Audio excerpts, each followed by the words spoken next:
My parents have always taught me to be very visual people, and I think they've been great communicators ever since they were children struggling to communicate. So I think that really impacted my filmmaking, and I wanted to make a film about them. So I did that back in 2007. We premiered here at Sundance, and when we left Sundance, I found out just a couple months later that my first child was going deaf. So this film we're here with this year is really a continuation of, I think, our family saga and our experience with deafness.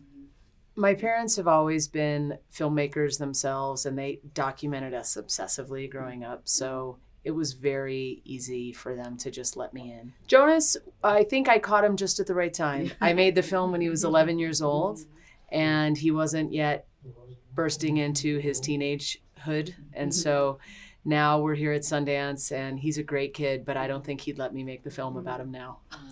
But you do see his progression through the film. He does sort of relax into things. Our opening scene, he's quite conscious of the fact that he's being filmed, and we don't shy away from that. Irene and I had a mutual friend. Portland, Oregon is a small town for doc filmmaking, and we connected, and just Irene was starting to film, and I think we realized we were the right partnership to make this film together.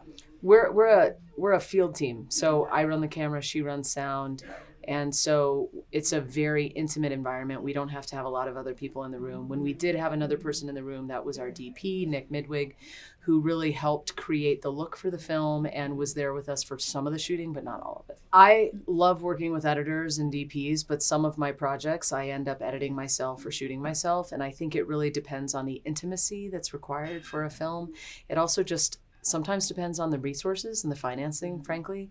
So in this case, because we were making a film that really benefited from just having a go kit of a camera and a sound kit ready to go at any time, we really couldn't depend on a DP who lived in another city to come and work with us for that. So, yeah, and we did have an editor, Bill Weber, who's an incredible veteran editor and director, and he worked with us for the first 70% of the edit, 80% probably, and that was incredible. He brought such a great perspective, and then the final sort of finessing was mostly Irene and myself, and I think that was a really nice balance. It was good to have outside eyes, and then round it off with the perspective of mother and daughter.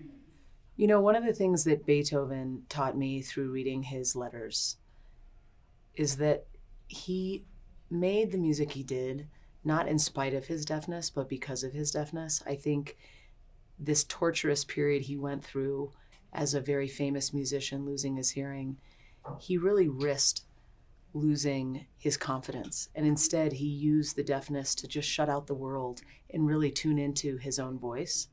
And I think that applies to all of us in whatever our craft is, whether it's filmmaking, whether it's music making, whether it's like the grace with which we live our lives, right?